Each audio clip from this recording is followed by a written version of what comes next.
What's up guys, it's McNulty here. Welcome back to the channel. I hope you guys are all doing well. Welcome to the August 2024 balance update. So we have got a few things to chat about today in the balance update, and also very importantly the release of version 69, I believe, which is obviously a lot of people's favorite number. But before we do that, I have got some pretty big news that I want to share with you guys. So I know I've been saying this for a while now, that content creators in the world of Empires and Puzzles are extremely few and far between. And I have come up with a little bit of an idea because I really want to promote the growth of content creators in this game. The main reason I want to do it is because I feel like content creators do give a game a lot more traction. People look to us guys on YouTube for videos and things like that. And, you know, a lot of the time there is a huge gap where content creators are concerned for Empires and Puzzles content. People are looking for feedback on heroes. And personally, I don't have all of the heroes, so I can't give everybody all the feedback that they need all of the time. So in the interest of the community, I have created a line group which I have called the official Empires and Puzzles Content Creators Oasis. I will share a screenshot of it up on the screen right now. So you can see I've got Marjana there with a nice little palm tree background on it. And basically the main purpose of this group is that I want it to be a place where people who are creating content or people who are thinking of creating content for Empires and Puzzles can get together and share best practice and share their ideas and get some prompts on and some tips on how to create videos and things like that to upload to YouTube so that the community can get the benefit. So this is the way the group looks. It is going to be open to absolutely everybody. What I'm going to do is I will post the Line link in the description to this video. So if you don't already have Line, just download the Line app and then you'll be able to click straight in. You will be invited into the group. And then, of course, it's a good idea that you are a content creator. It's not for other people other than content creators. But to be honest, I don't really care too much. I just want it to be a nice place to share best content. So I'll read what it says here. So it's just a little blurb saying, welcome to the Oasis for all Empires and Puzzles content creators. I hope you will see this group as an exciting opportunity for us to bring aspiring and established content creators together to share ideas. So I want anybody who is thinking about sharing content or established creators as well. And this is with a view to honing not only your craft and helping you on your creative journey, but most importantly, bringing the best content possible to the wider community of Empires and Puzzles for everyone to enjoy. So I hope that, you know, if you are considering that, or if you make war videos and things like that on a regular basis and you're considering uploading things to YouTube, that you will join the group, and I will do my very best to help you guys out where I can. Obviously, if I think that, you know, there's some content that's really important, obviously I'll put it out on this channel, and I will direct people to your channel as well. So I think it's important that we share this between us, and that's enough said about that. So I'm really excited about that. The other big news, and this is pretty huge news, is that we have a date which has actually been pushed forward for the upcoming Soul Exchange. So they said it was going to come on August the 31st, but it now looks like they've changed the date to September the 3rd. But that means Soul Exchange is only going to be in the next sort of 2-3 weeks. So pretty exciting times. Now let's go into the August balance update. So we do have a few buffs to the older heroes of the month. We've got buffs to Ares, Drake Fong, Zok, Chakozrot, that rotten bastard, and a couple of others. We'll get to them in a moment. And just the one Astral Elf that's been buffed. And then family bonuses for the Ninja family as well. Obviously, because we are seeing the Ninja portal being revamped for this update. So again, I'm thankful that they haven't given us a massive blurb to read through, which is full of excuses. It's just a straight up update.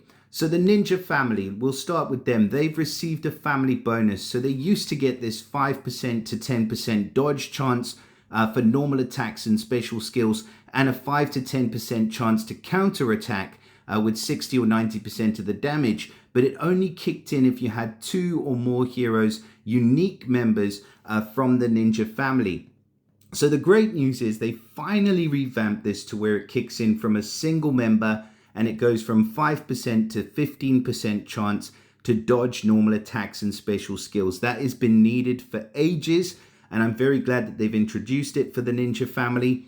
And then they've also changed the counter attack, which starts from 5% now and goes up to 15% chance to counter attack with either 60, 90 or 120% of the damage received. So a nice little buff for the ninja family.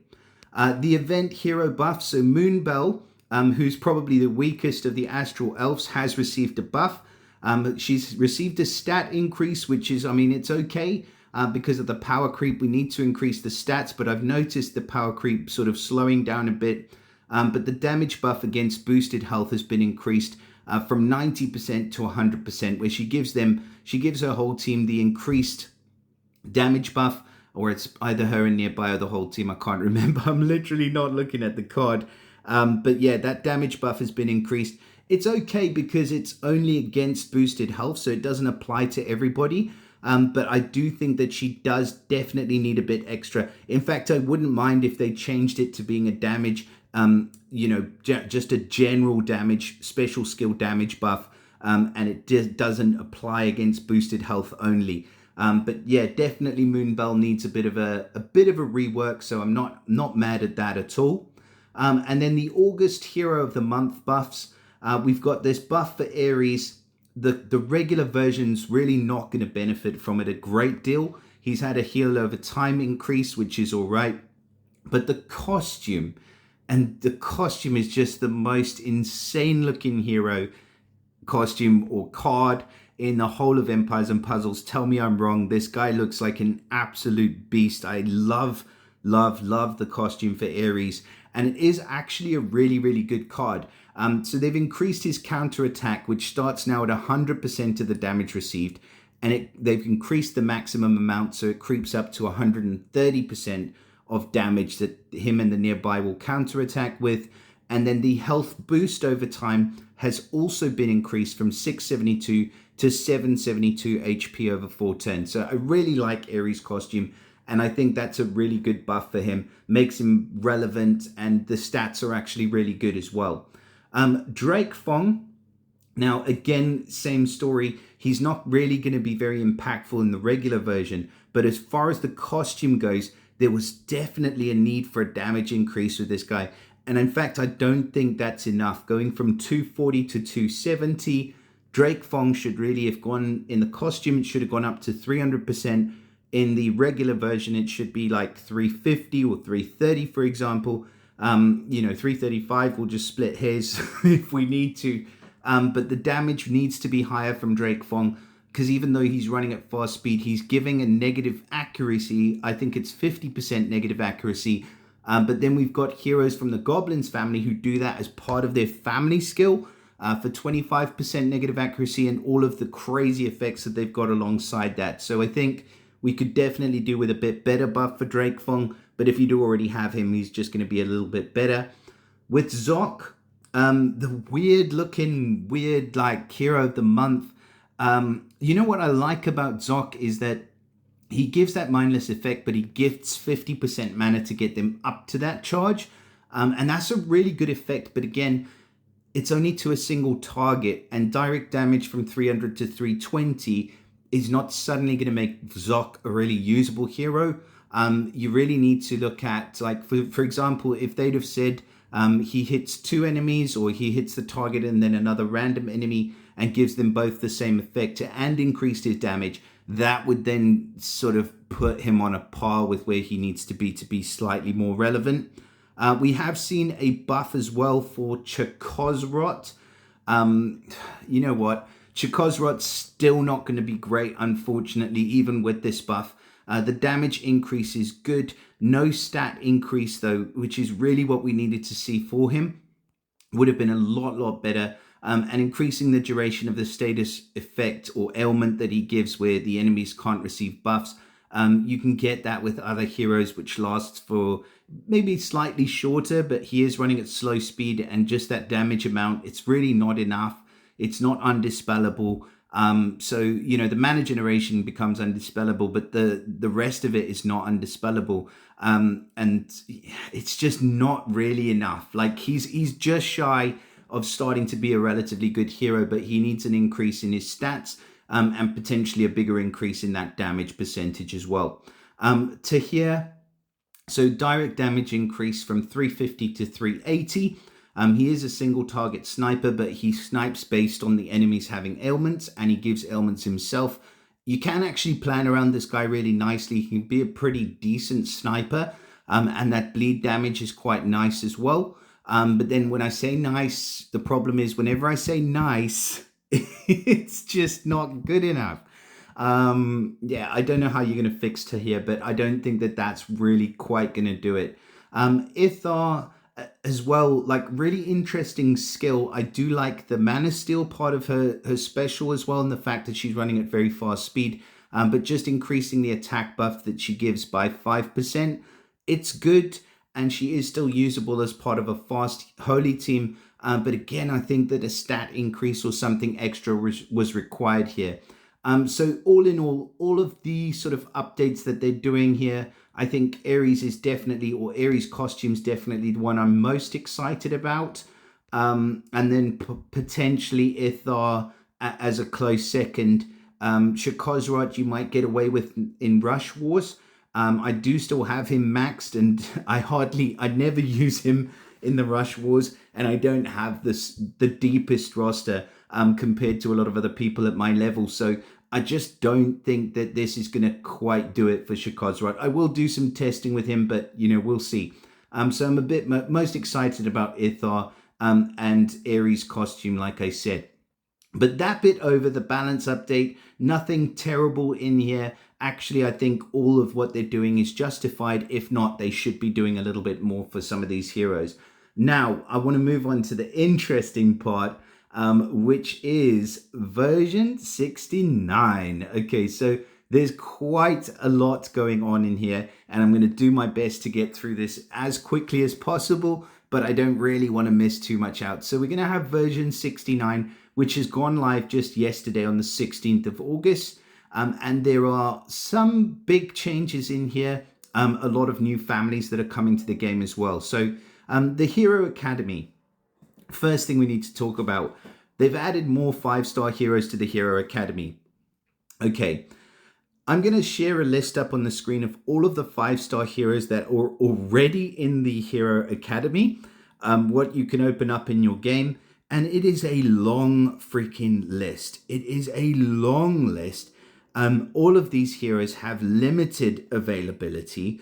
So there's a chance that you will pull them over a regular, or that you will transform your hero into them over a regular season 1 classic hero. But just look at that list. There must be 100 names on that list already. And they're adding another, what's this? 1, 2, 3, 4, 5, 6, 7, 8, 9, 10, 11. So they're adding another 11 names to that already ridiculous list.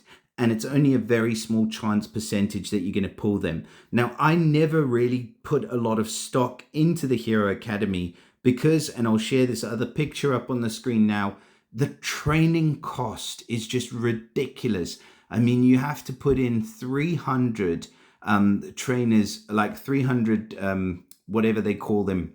I think they're trainers, people, whatever the hell they call them, 300 of them. And you need to put in just a ridiculous amount of ham to be able to transform one hero, and it takes a week for that hero to come out, and you could just end up with another season 1 hero without a costume. There is a chance for costumes and things like that, but I think Hero Academy 10 needs a bigger rework.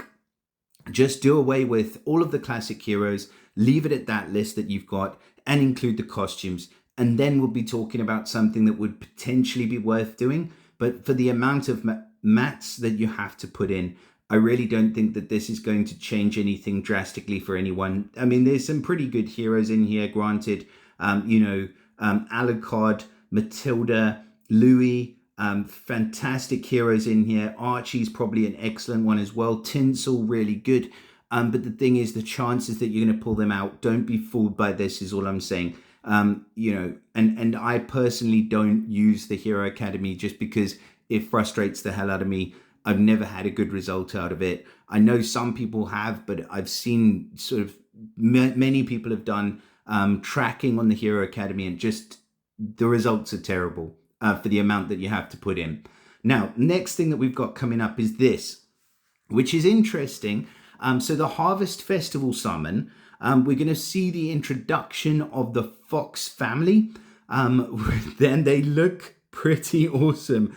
I mean, we have got Rust and White Fang coming into the portal. And these guys, I've got little snapshots, but they're terrible. But they look pretty awesome. I really do like them. And I think it's going to be, you know, it's something to get excited about.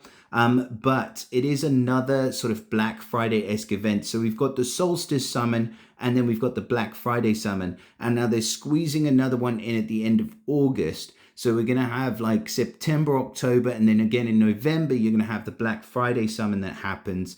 So only another 2 months to be saving up gems. And I know a lot of people save up gems for these kind of summons.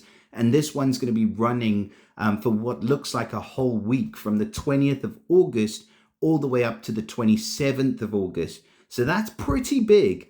And that will be no classic heroes, includes the new heroes from the upcoming Fox family, but the odds are probably going to be absolutely gobshite. They're going to be terrible for those two heroes. So don't rely on your chances of being able to pull one of them. But this interesting part, it says this Harvest Festival summon has a chance of receiving extra draws for each summon that you make. Up to 9 extra draws per summon. Sorry, guys. So you could technically pull one hero or one draw, one summon, and get 9 extra pulls. I'm not sure how often that's going to happen. It seems too good to be true. But for those of you who've got some gems saved up, it does sound like it could be pretty fun. So yeah, that's going to be something that I'm going to be interested in looking out for. The Ninja Tower. So the Ninja Tower is going to be coming back on the 27th of August. So right when this Harvest Festival ends, we are going to see the new Ninja Tower returning. And again, there are some pretty awesome looking heroes in here. I do have a couple of terrible screenshots, but these heroes they are the best looking heroes in the game, the ninjas. Honestly, if you used to play like Mortal Kombat back in the day, or even now, they just remind me of those heroes so much. That you get in there. They just look insane. So if you like, you know, collection purposes for the Pokédex, if you like the charge mechanic, and I think these heroes are going to be pretty awesome as well. So that's going to be exciting for the end of this month, going into the beginning of September, just before, like I said, the upcoming Soul Exchange is due to start on the 3rd. So Ninja Tower heroes, we're going to be getting 4 new heroes. It doesn't say whether there's any 4 stars or 3 stars. I'm hoping to high heaven that there are probably 1 or 2 in there, but I'm kind of doubtful. It'll probably be all 5 stars. But the Ninja Family bonus, as we've mentioned, now applies to single members instead of just 2 or 3. And there's a new passive skill. So they're going to get a resistance against negative minion effects. So the Lunar New Year heroes are just being absolutely raped, unfortunately. Yeah, so no negative minion effects are going to work against the new ninjas. They probably won't include it for the old ninjas because that is a very, very strong passive. Right, enough said about the ninjas. Moving on, we have another new family, which is going to be the woodland fauns. And these ones I'm probably the least impressed by in terms of the way that they look. But that doesn't mean to say that they're not going to be super duper powerful heroes. They do have some insane effects. So let's just have a quick look at the family bonus first. So family bonus for 1, 2, or 3 heroes, they get anywhere from 50 to 100% chance to resist mana reductions and mana status ailments. That is insane. So they can resist cutting mana, they can resist mana status ailments, which reduce mana. And if you have up to 3 heroes, that's 100% chance. So I think these woodland fauns are probably the biggest family that's actually going to be coming into the game, a new family. they get this passive skill where they resist attack reduction. So the character gets innate resistance against ailments, stacks, and get this, wither effects that affect attack. So we are now countering wither. And again, there's going to be another bit in here as well. Wither effects are being countered now. Growth effects are starting to be countered now. So we're seeing that filter into the game. And it's going to be probably for one of the more accessible kind of portals, I would say. But yeah, it is really interesting that they're going to get an innate resistance against wither effects that affect attack as well. And they also have a passive, or their second passive is going to resist insanity. I can't say this is as strong because, to be honest, the insanity effect is kind of fun to play around with when you're on offense. You can sort of use it to your advantage in a way. But the fact that they resist the insanity being on themselves just makes them that much stronger. And so the heroes, you know, from the insane family, the cultists, and the investigators, that's what I was looking for. They're not going to be as effective against these new woodland fauns heroes. And in fact, they're going to be a bit of a detriment when you do take them up against them. So it looks like we'll have 4 new heroes from that family as well. Like I said before, coming in on... Oh, they don't have a date for that one. That probably is going to be in September then, but we'll probably see it on the calendar soon enough. But there's going to be Saskia, Verity, Tamlin, and Peregrine. So we'll get to have a look at those heroes. I don't think I've actually had a look at any of them. I think Verity I've had a look at, Saskia, but yeah, we'll get into the heroes when they come into the game, but those passives just are awesome. So I think even for the 3 and the 4 stars on that family, you are going to want to level them just for the passive skills and the family bonus. And then the contest of elements. So we're going to have a contest of elements featuring the slimes. So they're going to be coming in. So that's going to be as an elemental hero. So we're going to be looking at slimes coming in for the elemental families. So they're kind of moving away, I think, then from the super elementals to the slime heroes. The slime heroes are actually really, really good. I mean, we have had Guntus and Fungustine for the solstice, and they are freaking awesome heroes, both of them. So I'm really excited to see. This is the one I know the least about.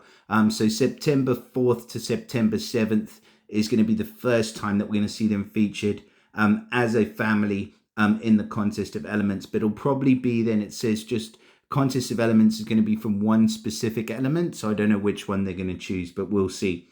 And that's pretty much it. So like I say, you've got the new slime family, you've got the new woodland fauns, you've got the new ninjas, you've got the harvest festival with the foxes. So there's like 4 different families that are being introduced to the game, looks like within the next few weeks. So that's going to be super duper busy. I mean, damn, I'm going to have my work cut out for me, I can say that much. And then the improvement. So I don't normally go over these, but there is a really good one. And again, shout out to content creator 3KO Games, who has done a video on this as well. And I really do like that he mentioned the 3rd point down here, where the shifting into ghost form or its variants now also removes and resists wither and growth effects. So heroes like Lepiota, big one that's going to be in the Fated Summon coming in on Monday, I believe, is that she's now going to remove wither and growth effects from the target. And then for a hero like Amiona and some others that do shift into ghost form, they're going to be able to remove wither and growth effects from themselves as well. So that's a really, really big thing. Specifically, I think for Lepiota probably more than anybody else.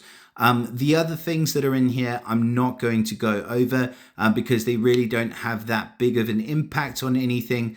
The funniest one here was fixed an issue that caused Zugilang's fiends to attack allies instead of enemies. I really would have loved to see that. I didn't get to see that, and it's been fixed now, but that must have been freaking horrible. Anyways, honestly, there's a lot coming into the game. Don't let it put you off too much. Obviously, you know, we sort of deal with these things as they come in. And when there is a lot of new heroes being released all at the same time like this, I think it does cause some people a bit of concern. Personally, I'm not sort of too worried. From what I've seen of these heroes, there are some relevant counters as well, and they in themselves are more counters to a lot of the heroes that we already have in the game, that are causing a lot of disruption. So it probably won't be a bad thing, but then you know what, we'll kind of gauge that as it happens. But that being said, version 69 is pretty interesting. There's definitely a lot coming to the game. Like I said initially, obviously with regards to these updates, do let me know your thoughts in the comments. Just a reminder, I will share the link, like I mentioned, to the Content Creators Oasis, the line group. So if you are interested in starting to create some content of your own for Empires and Puzzles, if you feel like you've got something to say, and you want to share it with people, then definitely join that group. And I'll be excited to help you guys sort of take your first steps into the world of, you know, content creation, etc. Yeah, so that all being said, do drop us a like to the channel. Obviously subscribe if you're not subscribed already so you don't miss anything. Hit the bell notification to make sure you get notified. And also, if you have been subscribed for a while and you feel like doing a little bit extra for me, then we do have memberships on the channel for a very small monthly fee. But yeah, it does give you access to some additional perks and things like that. So yeah, anyways, I wish you guys everything of the best. Thank you so much for sticking around. And I'll see you all again next time. Bye for now.